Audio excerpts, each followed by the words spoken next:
Okay, so this is unboxing of my Tongsheng kit. So we can see it's quite neatly packaged. Get it out. That looks like this is the main motor unit, which is well packaged. A bit heavy, but we'll see what it's like when it's on the bike. And then a few more bits in the bottom. That looks like it's the computer and the clamp. And then just a tool for the bottom bracket in there. Right, you can see here, this is the frame I'm going to mount it onto. It's an old giant CFR2 frame, so carbon straights with alloy or steel lugs. And it's got a bottom bracket which I've already taken out because I did that before while I was waiting for the kit to arrive. And I've mounted a battery, so this is just, especially as a test, this is a 36 volt 10 amp hour battery, which is mounted upwards. I didn't want to lose my bottle cage. I didn't want to not have room for my lock. So that's just it there.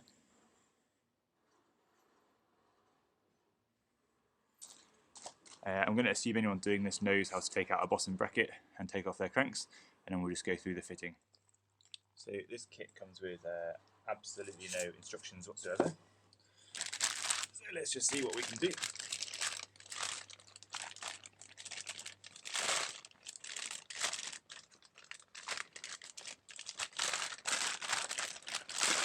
So here's the main drive unit. What I need to do is take off this little plate here, which is what I've seen in a few videos, and then we'll be able to mount it through the bottom bracket there, and also undo a few of these cables before we pop that in. Right, so here I'm just taking off these bolts that hold that bottom plate in place. Just get them nice and loose.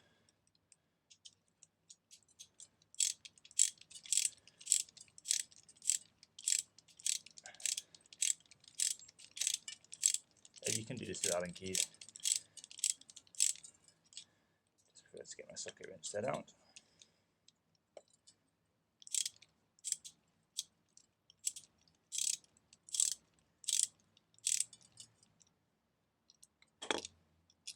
There's one, but it's somewhere safe.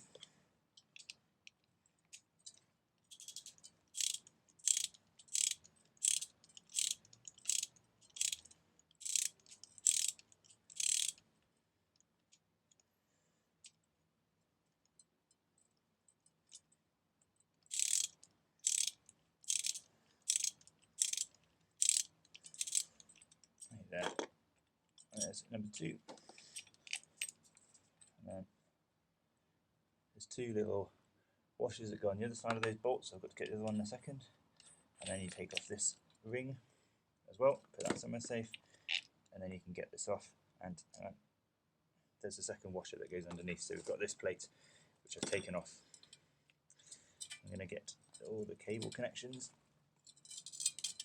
free so they're not in the way.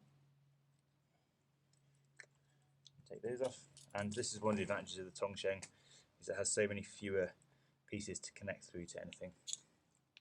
Right, the next thing we need to do is put it into the bottom bracket, so hopefully this fits first time. It's quite obvious which way around it goes because of the chain. We just want to slide it through there. So obviously this has a bit of play, so it can rotate a little bit, and then we put the locking thing on. And I'm just going to loosely pop that plate on first of all,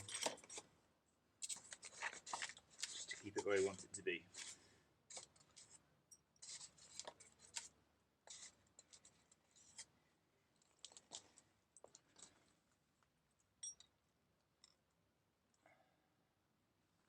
Right, so it's going to go on over there. We definitely need these washers, or these spacers, I guess. That'll go in there.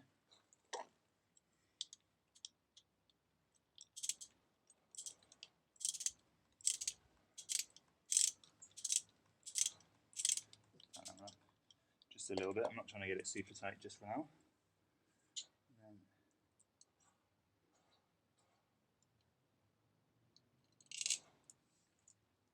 again with that other one.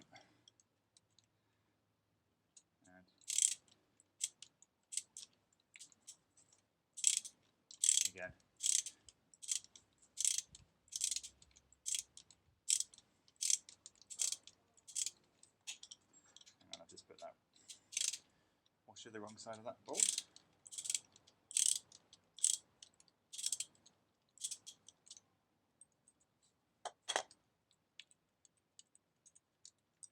So that washer has to go the other side of the plate.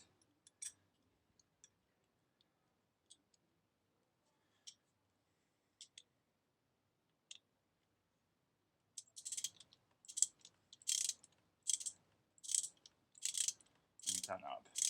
It will tighten a good way on this bottom bracket. It's a road bottom bracket, so it's narrow, a bit more play.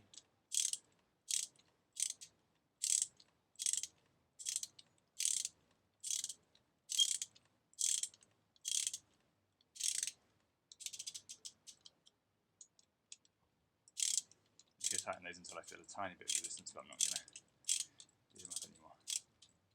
There we go. And that's what you can see.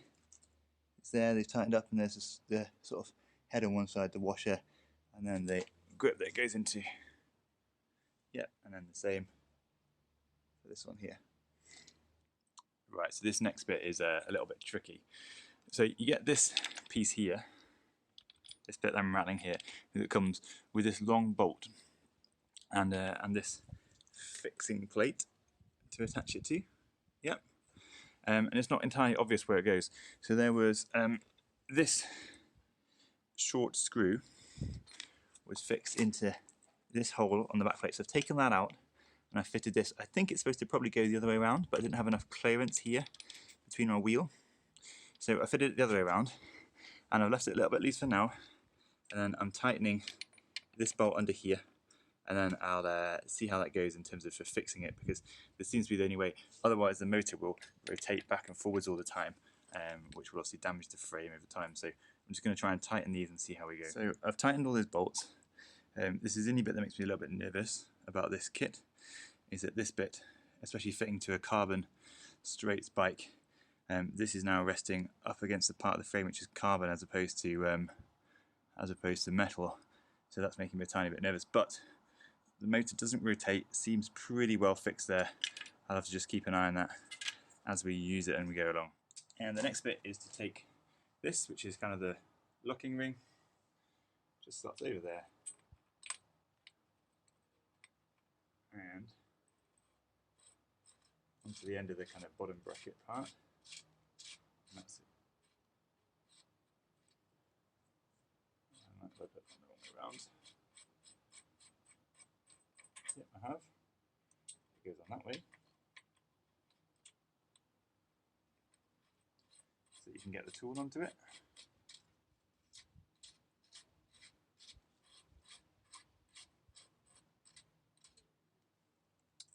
And that's where this bottom bracket tool comes in the kit. Helps you get that on and tighten it appropriately.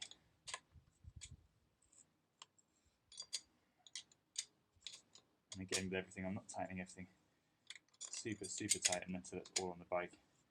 And I'm happy that I don't have to go back and redo anything, because that's going to be a pain.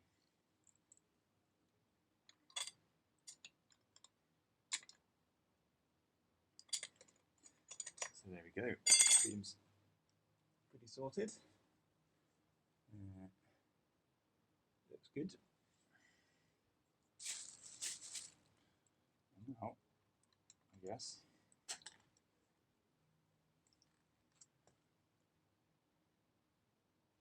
we can get our cranks on.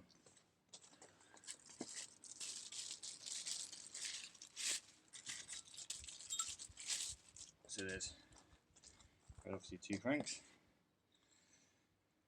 left and right. My back's upside down.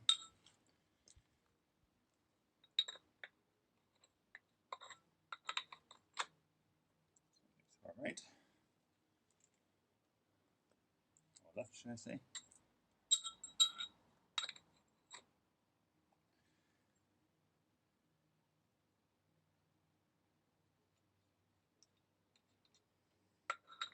then always remember to do them at 180. I've put it back together before, end up with pedals that were only 90 degrees apart. Doesn't look so clever. You try and get on it. And then just going to tighten those up.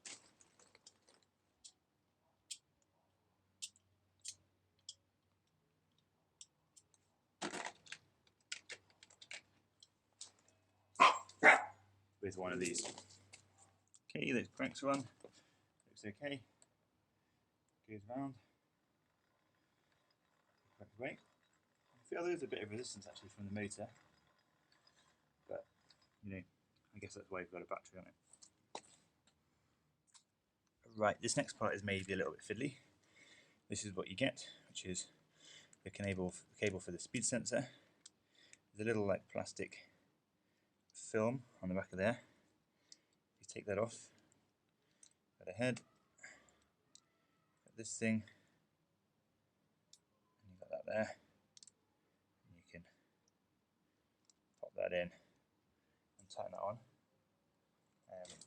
I'm not quite sure why that comes disassembled, because it's not that much use, but it's just how things are.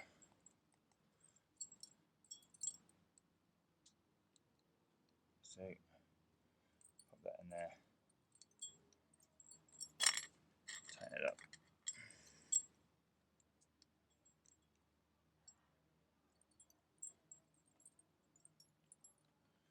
And it's one of those threaded screws that the nylon thread, so it won't loosen over time, which is good.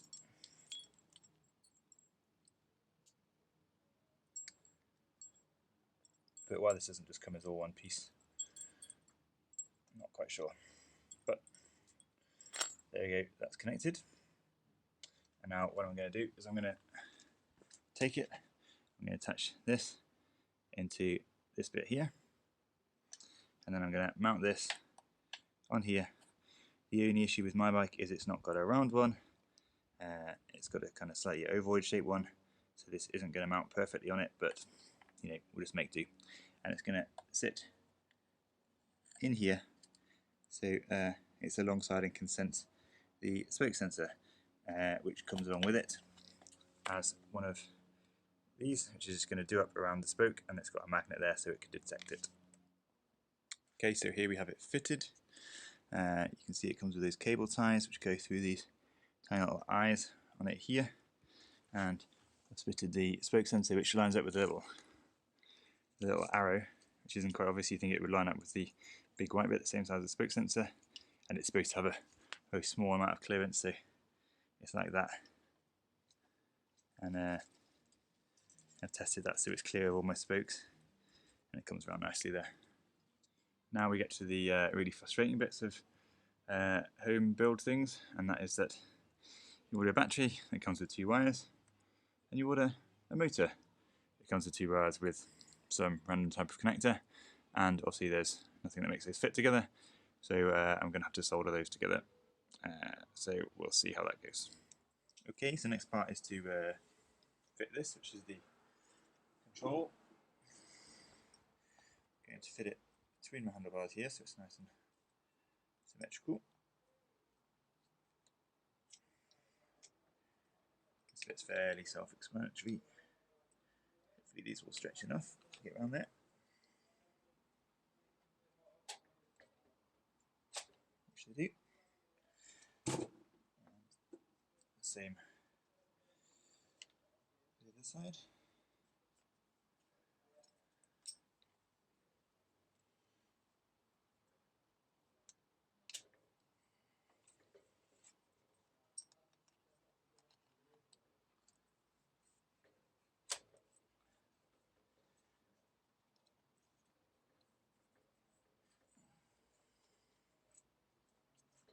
I don't think I'm going to need these inserts. It's not going to fit.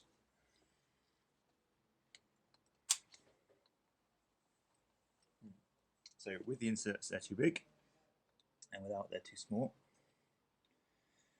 So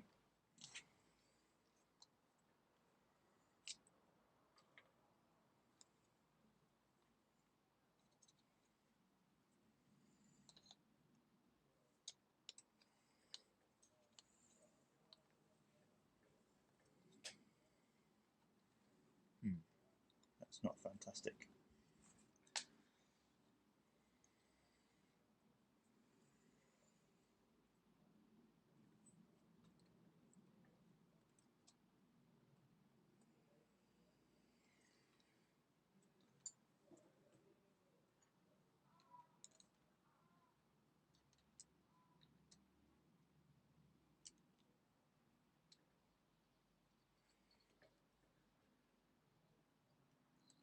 So those rubber inserts are too big and or too small. So this turned out to be a bit of a pain. What I had to do was I had to put some electrical tape here and here to make it slightly wider, and end up clamping in this wire just to keep it comfortable. But again, not a fantastic fix. The inserts that it came with, these are very stiff, so actually if they were a bit softer rubber they might be a bit better, but they seem to only fit one size or the other, and not be able to accommodate anything in between, so that's what I had to do. Finally, one other thing that I learned was how to go through the settings. So when you turn on this monitor that comes with it, it might not do it every time, but you hold these two for 3 seconds. You then press I a number of times until you get to a menu. This is the wheel size selection. This is how many magnets are on your wheel. Can't remember what that one is. Reset the odometer. This is if you want the walk function. This is your maximum speed. This is the amperage of your battery. And this is whether you want on or off your maximum speed. But remember, in the EU, it has to be less than 15 miles an hour. And then it will automatically go back to the main menu if you don't press anything for a little bit. So you have to be a little bit careful with that. So at the end of all that, what did I learn from fitting the Tongsheng? It's a good kit. It will fit on probably any bike if you have the persistence to adjust things. There were a couple of little bits that were very, very awkward. So there's a small gear cable runner on the bottom of the frame that goes exactly where the Tongsheng motor fits. So I took mine off because I didn't think it would fit on with the Tongsheng.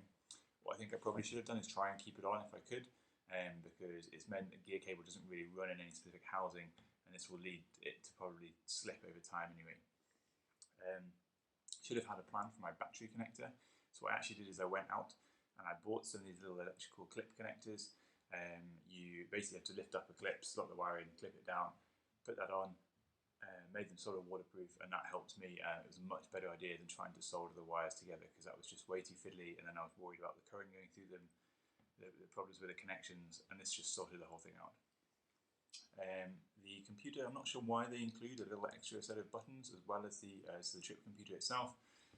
Maybe people like this function, but it wasn't that sort of useful to me particularly.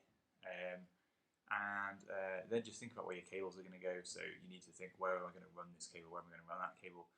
Cable ties are your best friend. That's what most of mine are held together with. I might put some special shrink wrap tubing on it in time, but I don't think that's going to make any massive difference at the moment. And I think that's all I can think about for the Tongsheng kit. I'm going to ride it to work every day, see how that works.